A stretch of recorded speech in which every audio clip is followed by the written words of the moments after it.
She has exploding boogers.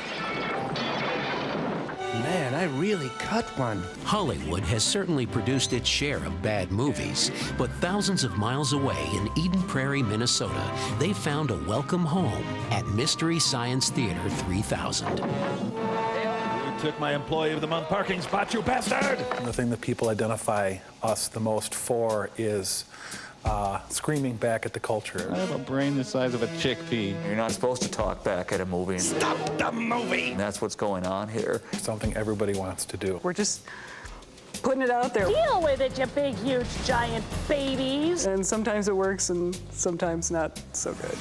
Now, with the help of the performers themselves shooting their own behind-the-scenes video, the Sci-Fi Channel goes behind the curtain at Mystery Science Theater 3000 for a true insider's look at the making of this popular cult series.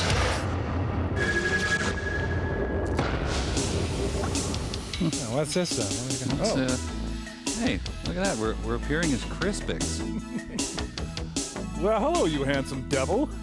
Whoa, weird reindeer. The Sci-Fi Channel presents the making of Mystery Science Theater 3000. Hi, everybody, and welcome to the Satellite Alone. Hey, now these guys do a similar thing to what we do. Hey, why, there's Mel Gibson. Can I just get a piece of that shrimp before you turn it into shrimp pudding? Was that an Oak Ridge boy? Cancel! Stop cutting already. I'm woozy from hunger, Mike. There's about a 1 in 4 chance we're gonna come out of this alive. Mike is trapped up in space with his 2 robot companions, forced by this evil scientist's mother who used to torment us, and now she's making us watch these movies because her son told her to before she killed her son. And, well, it gets confusing. Anyway, we're up in space watching bad movies. Her van is rigged where she can just press a button and show the movie. I don't think she has a long-term plan. I think she just wants to be antagonizing. I will dog you to the end of the universe. That's where she draws her life force. I'm sending you the worst movie I know. It's called Riding with Death, and it sucks on toes. Hang on, Bobo. Hang on. I'm not real clear on the logistics of it, but Pearl can do it, mark my words. Whoa, hey, it's cool. Almost hit you when I swear, but it's mellow. It's really tough for us to get good movies, the right kind of good movies. All right, I'm coming up on your mud flaps at 67. Coming up on your mud flaps. People have such cute names for sex. Good movies are bad movies that have good sound. My rigid grill structure is bearing down on your unprotected cargo door. But we love them when we get them because they really are the best of the worst. It all started in 1988 when Jim Mallon and Kevin Murphy hired Joel Hodgson to turn one of his hilarious sketch ideas into a television show. Thanks, Mo. Thanks for having us. Oh, what a movie. Not like they say on Wayne's World. It needed a name. I think they kind of just looked at each other and combined the words, Mystery Science Theater. At first they thought 2,000, but 3,000 just seemed like 1,000 more. Ah, my ribs. Come in, Joel, my little space guy. Mystery Science Theater began airing in the fall of 1989. In the middle of the 5th season, Joel left the show. Okay, thanks. Bye-bye. The unenviable task of replacing him went to Mike Nelson. What's the name on that? Nelson, Mike Nelson? Felson? No, Nelson. Felson, right? No, Nelson. Relson? Mike Nelson, the man himself, the man behind the character. I had been making broccoli balls at TGI Fridays and thought, oh, you know, this isn't as fulfilling as I thought it would be, so I'll try this out. I think he's incredibly smart, incredibly funny. He's a wonderful head writer. They made a better offer here. Okay. He has a vision that I could only aspire to. But it was surprising sort of in this venue to see actual people write letters saying, you know, your face is misshapen. It's like, what? No, it's not, is it? The best way to describe Mike is he's got a real big face. It's a big, meaty sort of roast of a face, you know, a rolled roast, sort of a baron of beef of a face on Mike.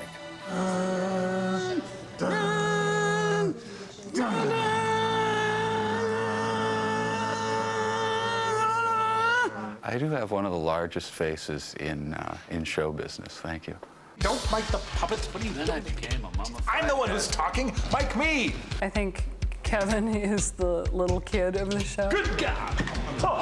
We try not to make any comments that we can't back up with actual knowledge. Morons, all of you! He's got an hilariously twisted mind. I think our sense of humor is motivated by some good educations that have subsequently been wasted on popular culture. Ah, you're just jealous, Nelson. I have a fine butt. You wish you had my butt. I like my butt. I like your butt. He's a big shaved bear, basically. When writer-puppeteer Trace Ballou departed the show at the end of the 7th season, I haven't gotten all the bugs worked out of it yet. Thought I'd try it out on you. writer Bill Corbett stepped into the puppeteer's pit and brought the wisecracking crow back to life. It's weird to watch a man grow into being a puppeteer. That's a disturbing thing. It taxed my pretty limited manual dexterity. Oh, geez, that's great. Thanks. Now he's trying to slice it. That's nice. Yeah, he's trying to slice my hand up. Good. No, that's fine, Mike. You cut my hand up and serve it to me. But he's fit right in. He's actually from being a totally inept puppeteer before he started to now he's able to handle manipulating all the arms and everything. And he's also a distinguished playwright, which he lords over us all the time. Ready for my close-up now? Your reports of my death were greatly exaggerated. And the changes continued. Writer-actress Mary Jo Pehl took over as Mike Nelson's new nemesis, Pearl Forrester. And I am going to box your ears if you don't help us get off this planet! Mary Jo Pehl is a very smart and witty writer. She adds so much to the show. It's wonderful to have a female character of such strength and craziness on the show. She plays Psycho really well. Hey, I'm laughing here.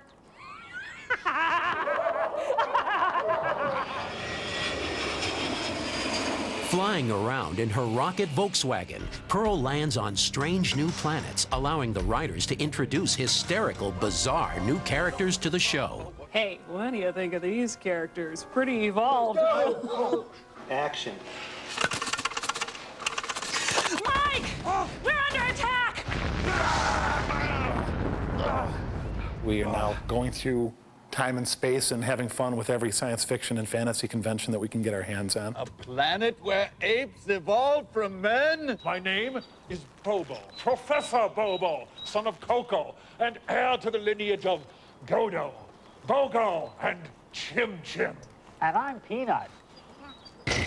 After winning numerous awards, Daytime drama's most popular sexual predator. spawning a big screen feature film, and amassing an official fan club base of nearly 100,000 members, the phenomenon of Mystery Science Theater shows no signs of slowing down. We'll be right back.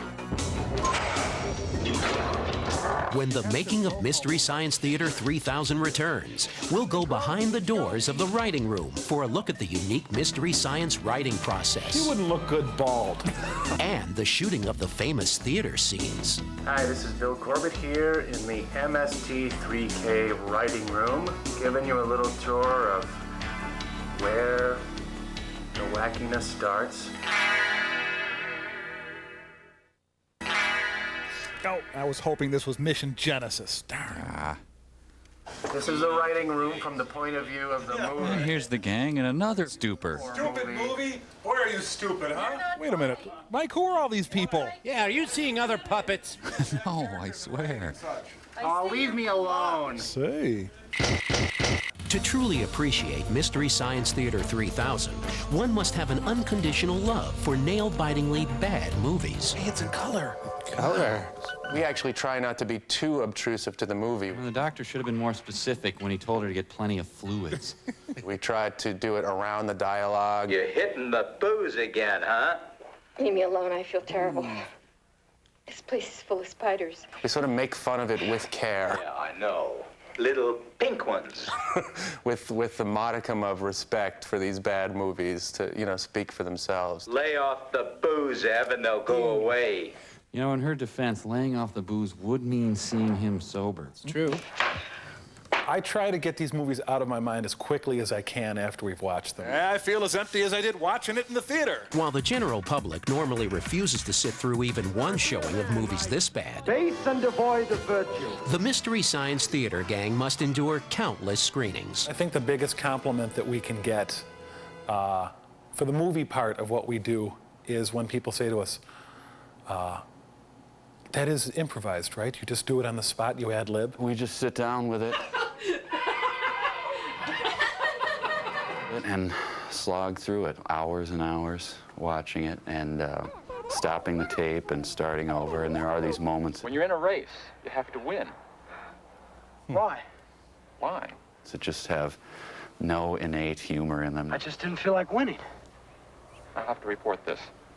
To who? To the Council of Loser Clones. I'll have to report that, too. Well, it's starting to stack up. You're not watching it like you normally would watch a movie, so there's no cohesion. It just is this fragmented movie. So you just obsess on like somebody's lips or their eyebrow.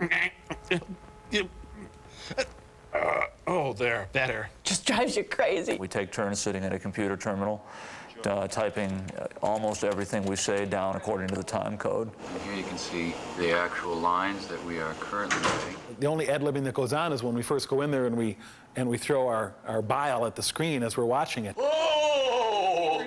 Tiny, squished whinnies parading one after another. We just engage in this sort of group Tourette syndrome. I believe that's supposed to be weenies, if I know us at all. Tourette's, Tourette's, you got me in your spell.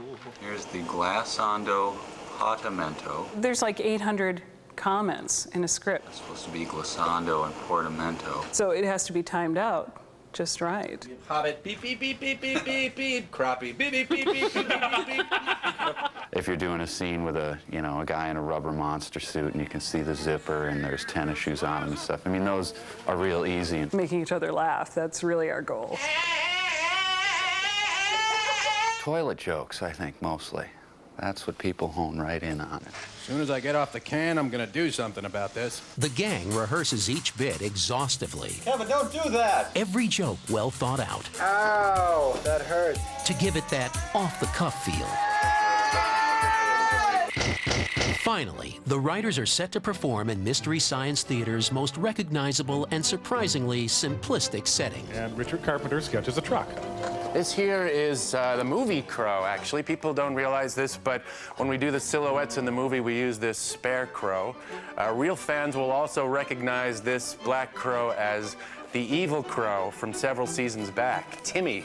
The row of theater seats, you'll see it. It's just a big chunk of styrofoam that we put in front of a white wall. It's as high-tech as the thing gets. You know, the Earth thinks it's so great. Yeah, it thinks the whole world revolves around itself. I was just like totally surprised that they just shoot that in front of a little piece of styrofoam, you know, and black the puppets out, and then they use one of the cheesiest, film school techniques, chroma key. I think everybody should see how that's done just to appreciate how clever these guys are when it comes to pulling off these poor man's special effects or whatever. Is this sort of thing even legal, Mike? The silhouette is childishly simple, but it ends up looking really good. Oh, Stephen Bochco, does this mean we have to see Dennis Franz's hairy butt cheeks? When the making of Mystery Science Theater 3000 returns, we'll take a closer look at what's involved in the production of the elaborate sketches the Mystery Science writers create. Yeah, see, this is the nurse I always get. I just wanted to take a moment to point out this is the stupidest you've ever looked in your life. Oh, you don't know me. You don't know me, pal. The dork resistance, I guess.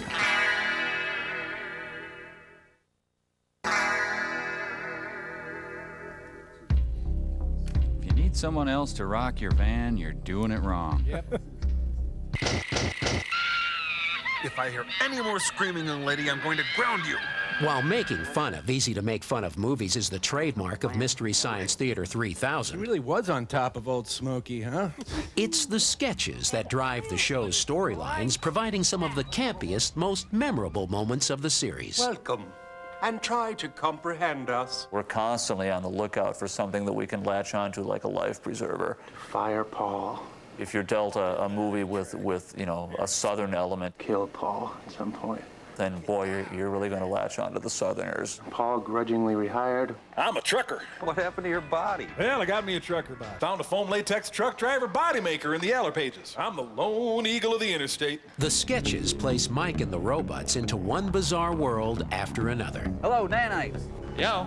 We need our ship fixed, and we need it fixed now. Mike's predicament is still that he is trapped. Well, I'm the only one here today. You got a work order? He is being forced to watch these movies beyond his control. Hey, I don't go to the gym without a work order. I used to make these babies in junior high school out of vinegar and baking soda. Is that too much baking soda, Mike? It's been just a series of misfortunes that have caused me to blow up 3 entire civilizations. Definitely too much baking soda, Mike. The creators have given Mike a slight character flaw. It seems that he destroys every planet he visits on his quest to find Earth. Nobody seems to be able to stop Mike from being the destroyer of worlds. Okay. A few things, Mike. First, well, you blew up another planet, obviously. Yep. What's that, 3 for you now? It's probably true that a baking soda bomb wouldn't actually blow up a planet, but hey, it's a puppet show. While Mike may be the designated destroyer of worlds, the small but versatile Mystery Science Theater staff creates memorable worlds, all on a shoestring budget. Oh, that's good. That's good in the lungs. You just kind of go for as much of a kind of over-the-top look as you can that fits within the character. I have a transvestite claw. Andrea's also one of those people who will comment on every imperfection on your face when she's making you up to sort of It's not true. Kevin loves it.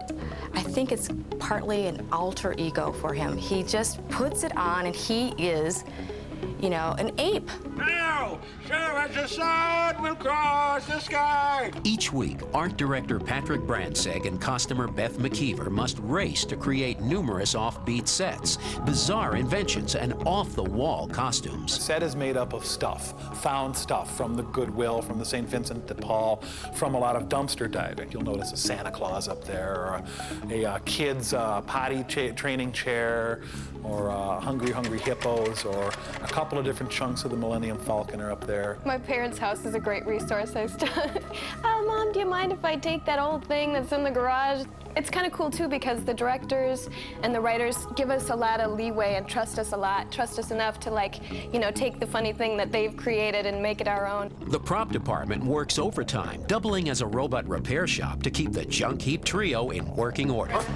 Here's to the guys and gals who like to fly. Tom his torso is called a money lover's bank. Wouldn't you like to fly in my beautiful balloon? His head is obviously a snack dispenser. Take these broken wings and learn to fly me to the moon. A crow obviously is a bowling pin. You can see the bowling pin now. He's got a lacrosse net helmet for his hair, ping pong ball eyes, Tupperware for a torso.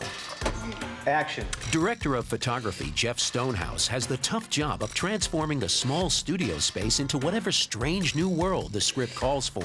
In the old days, we used to just zoom in and zoom back out, you know, and it just kind of got old. We've added something called a jib. It's a great little device that allows me to kind of just swoop in there and get closer into like the Volkswagen spaceship thing and get right up to their faces with a wide-angle lens. We've got somebody back there with a 2x4 rocking this thing to give it animation, and it's about as low-tech as you can get. So, but it still looks fun. I mean, people buy into the mythology of it. In an era when most productions seem bent on achieving seemingly impossible special effects, the crew at Mystery Science Theater seems to relish in the simplicity of it all. I feel a disturbance. The reality is it's a puppet show. When the making of Mystery Science Theater 3000 returns, we'll find out what lies ahead for the crew of the Satellite of Love and answer the burning question, can stardom short-circuit a robot? Are you out of your stupid run? Let's go, you dumb man! Yeah, you never did give me an answer to that, Mike. You know what that place needs is a plant. Maybe instead of you, Mike. Hello?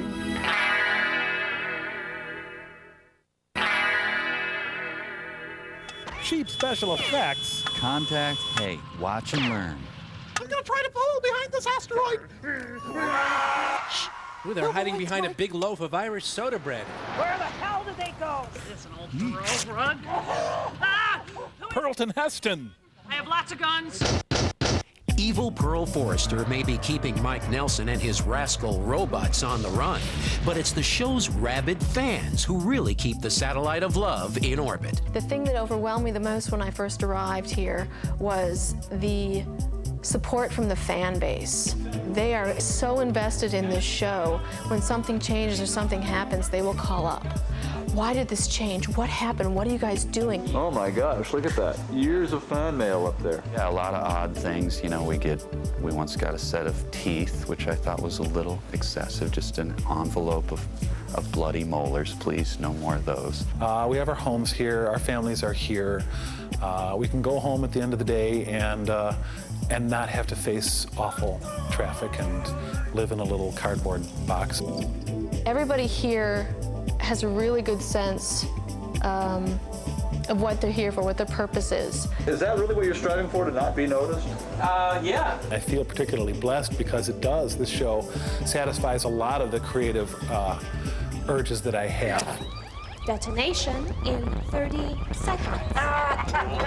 What worlds lie ahead for the cast and crew of Mystery Science Theater 3000?